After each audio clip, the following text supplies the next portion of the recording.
por estar con nosotros. Estamos dialogando precisamente con Rodrigo Gómez de la Torre sobre varios temas de política y de coyuntura en las noticias del Ecuador.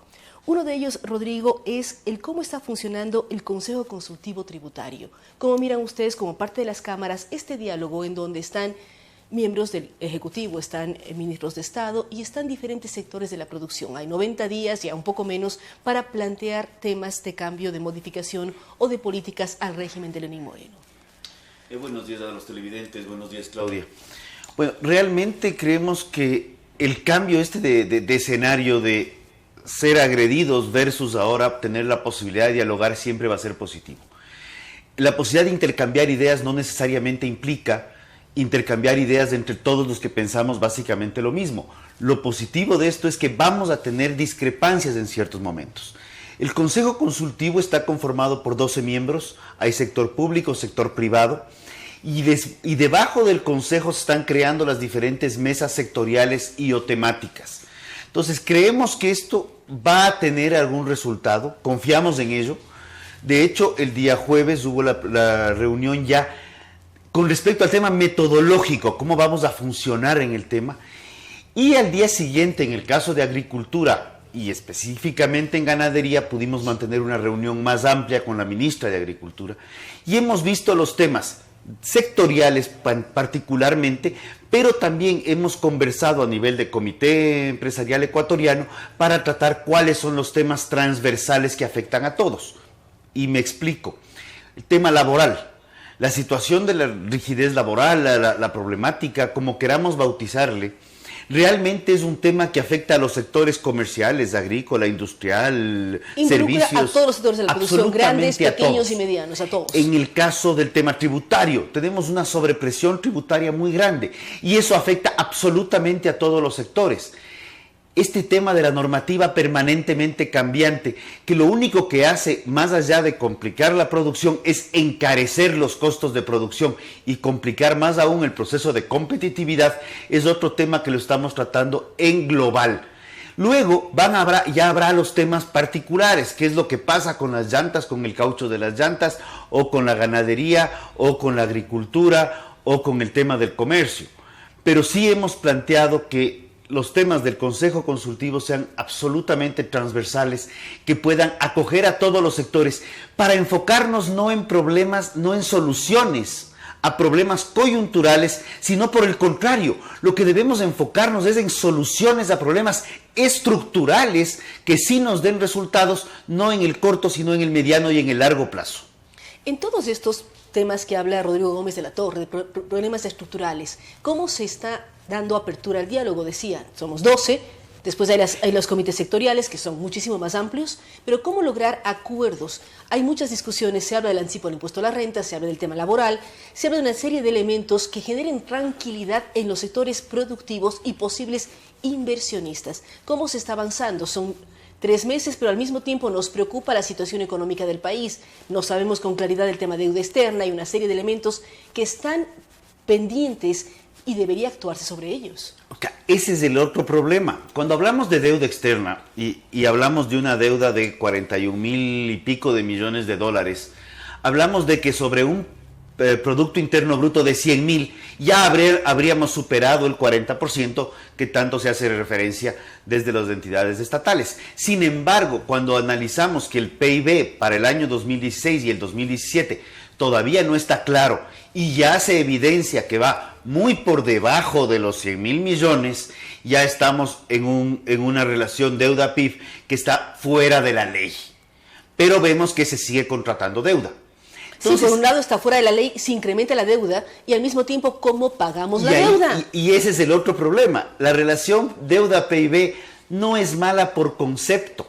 El tema es cómo se pagan las deudas. Si yo tengo un ingreso de 100 y quiero endeudarme en 1,000,000, voy a tener problemas para pagarlo.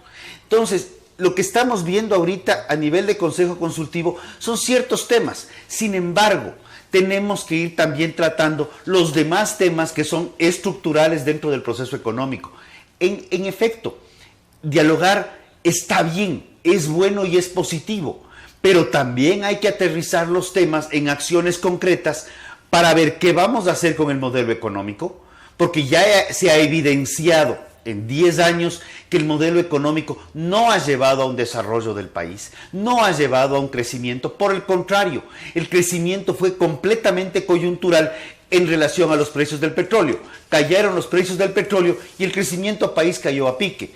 Entonces, ya sobre las experiencias vividas, hay un nuevo gobierno, se ha planteado estos famosos 100 días y hay una extensión, digamos así, a los 100 días por los 90 días del Consejo Consultivo Productivo y Tributario, pero sí hay temas que van más allá de 90 o 100 o 150 días. O sea, ya hay que ir planteando estrategias claras y concretas, no para un país de este año 2017, sino para recuperar la senda de desarrollo que el Ecuador, mal o bien, ha estado manteniendo por muchos años antes. Es decir, recuperar una senda que está pendiente. ¿Qué ocurre con el área agrícola ya directamente? ¿Qué ocurre con lo que están dialogando ustedes, pero también con las proyecciones del sector? Veíamos la semana pasada una denuncia de que está llegando arroz de Pakistán que no está apto para el consumo, pero que ingresó a través de las aduanas del Ecuador y está ya en el mercado. A ver, voy a topar un tema en lo agrícola y uno en lo ganadero. El tema del arroz de Pakistán. A ver, si hablamos del arroz que se pasa por un lado de la frontera, podemos decir, ok, se pasó algunos sacos, encontraron entre Colombia, con Perú, con lo que bien sea con cualquiera de los dos países, arroz. o los 3 países que subió río arriba, desde el Brasil, todo es factible. Pero estamos hablando de temas de coyuntura puntual por fronteras permeables que están ahí. Sin embargo, cuando ya hablamos de arroz que viene del otro lado del planeta, ya estamos viendo que no es un proceso de un camión, de un par de amigos, sino ya hay una estructura de contrabando o de permisividad, cuando el arroz ha sido un producto que ha ido creciendo en la producción en los últimos años. Pese a los problemas de productividad que ha habido, pese a lo que tuvimos hace algunos años con el caracol manzana, sí hay un tema de que el arroz puede seguir creciendo. Y la idea es que exportemos arroz y no compremos arroz.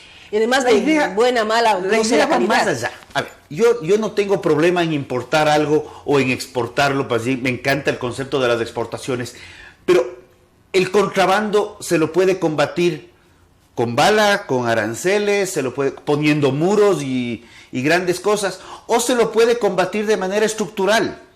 Bajemos costos de producción, comencemos a ser más competitivos, y el momento que el arroz de Pakistán, con todo y transporte, cueste lo mismo que cuesta producir el arroz en Ecuador, o con el de Perú, o con el de Colombia, o con el de donde venga, estamos en costos competitivos, no es atractivo traer contrabando.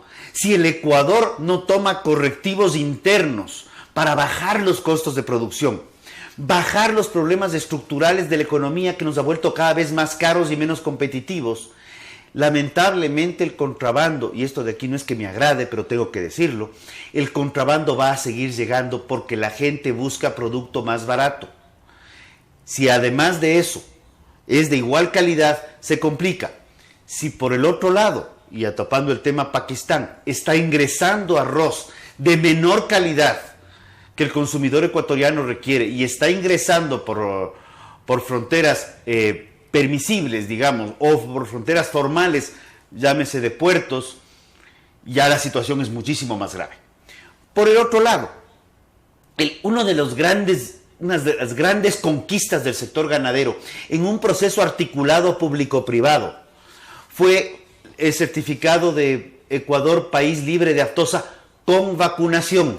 Y que ha costado años del proceso, porque no es cuestión de que una campaña de vacunación lo logró, fue años de trabajo. Esto fueron años de trabajo, años de concientización, millones de dólares invertidos, pero es el certificado de país libre de aftosa con vacunación. Y pongo en resaltado el con vacunación. ¿Por qué? Porque en el año 2015, en el mes de mayo que nos entregaron el certificado, por algunas circunstancias se dijo que era económico, logístico. Al final del día no es importante el por qué, sino el efecto. Las campañas de vacunación que teníamos que cumplirlas cada 6 meses se han ido extendiendo a 7, 8, 9 meses. Entonces ya ahí tenemos un tema y se han levantado alarmas cuando un país como Colombia, que ha vacunado pero religiosamente, como se dice, cada 6 meses tiene un brote en Arauca, en el norte, y ahí tenemos un tema. Claro, Colombia está identificando que son ganados que han pasado frontera desde Venezuela. Venezuela, un país que tiene muy poco control en el tema. Pero hay que trabajar en recuperar la prevención. En el tema ganadero, pues lo que hemos planteado igual no debería venir es, ganado de Colombia porque puede volver el tema de aftosa. Necesitamos más bien, tengamos las vacunas al día. Regresemos a la vacunación cada 6 meses. El sector ganadero ya en 2015 planteó, y la Cámara de Agricultura fue uno de los entes que puso el oficio diciéndole, ok, nos están cobrando 30 centavos por dosis, estamos de acuerdo en subir a 55, ese fue el oficio firmado, sin embargo se subió a 60. No hay problema, porque estamos conscientes que el estatus sanitario del país y la sanidad de nuestros animales es una prioridad para los mismos productores. Cuando vamos trabajando, trabajemos articuladamente, y hoy día, que en el caso aftosa, que es una enfermedad que la maneja y la controla estrictamente y únicamente el gobierno, pues veamos cómo trabajamos conjuntamente. Si es que es el arroz, veamos cómo ser más competitivos. Si es que es el banano, si es que es el cacao, si es que es el café, si es que es la papa, que está en otro problema ahorita, en que hay, unos dicen sobreproducción. Yo creo que las sobreproducciones no son más que oportunidades para poder crecer, vender más, industrializar de alguna manera, exportar. Más bien, lo que un país busca es un excedente de producción para poder comercializar más. Pero ahí y vender. vamos, como las cámaras, como la Cámara de Agricultura, conjuntamente con el gobierno, capacita a los agricultores para que esa sobreproducción sea exitosa y no se dañe, porque ese es el lío. Hemos visto históricamente en el país, cuando hay sobreproducción, bajan los precios y hay desesperación por los productores. Cuando hay sobreproducción o un bajo consumo, me gusta más el concepto del bajo consumo porque ese me da oportunidades. En el gobierno pasado se trabajaron algunos conceptos y se conversó mucho, y debo reconocer que con el ministro Ponce dialogamos muchísimo y planteamos un sinnúmero de ideas que lamentablemente no llegaron a concretarse. O sea, el punto es, se dialoga, pues, pero ¿qué pasa con ahora los temas? Tenemos un nuevo gobierno, si bien es la misma línea política, es el mismo partido, hay una nueva forma. Pues con este nuevo gobierno lo que debemos hacer, y lo que hemos planteado a la ministra con el tema de la minga agropecuaria, y lo hemos dicho personalmente y lo hemos planteado vía oficio. Usted nos plantea la gran minga agropecuaria, perfecto. ¿Cómo podemos trabajar articuladamente? Tenemos que llegar a sentarnos en una mesa. Hemos conversado con el viceministro, con quien hemos tenido ya algunos acercamientos, y hemos buscado las estrategias para crear un concepto de un consejo agroalimentario que va viendo qué es lo que los consumidores buscan, a través de los consumidores, qué es lo que la industria requiere procesar, cómo ir construyendo la producción, qué producir y cómo producir. Y habíamos topado algún momento de los millennials. El millennial quiere una papa que en su manejo consuma menos agua en el riego. Perfecto. Manejemos el concepto de huella hídrica, no con sanciones, con incentivos.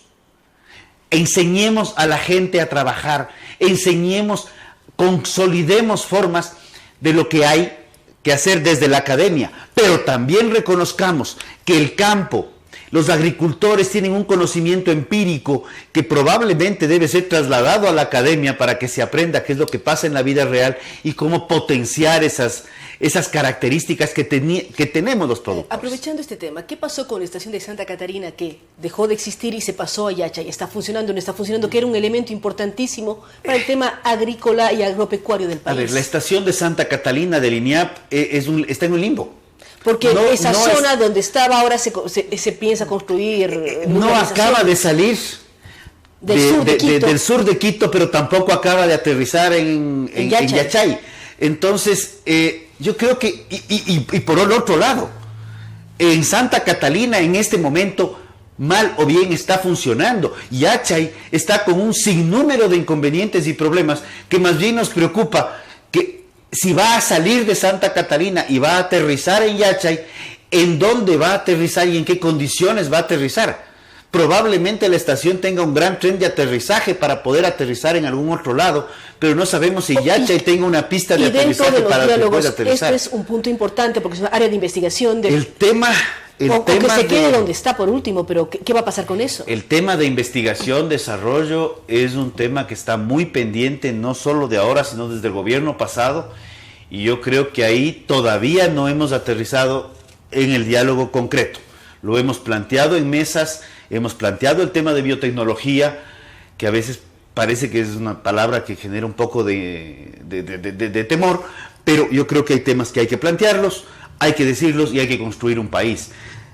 Veamos que antes de salir de Santa Catalina, el caso de investigación en INIAP, primero tengamos algo muy claro en dónde va a aterrizar en Yachay.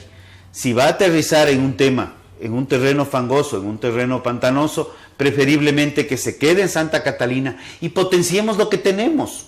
No tenemos que botar todo y reconstruir el país cada cierto número de años. Construyamos sobre lo que tenemos. Hay un libro que dice, rompe todas las reglas. Primero rompe todas las reglas y en justamente dicen, si tienes algo que está funcionando, potencialo. No esperes cambiarlo para decir que vas a hacer algo mejor. Cambiemos un poco eso.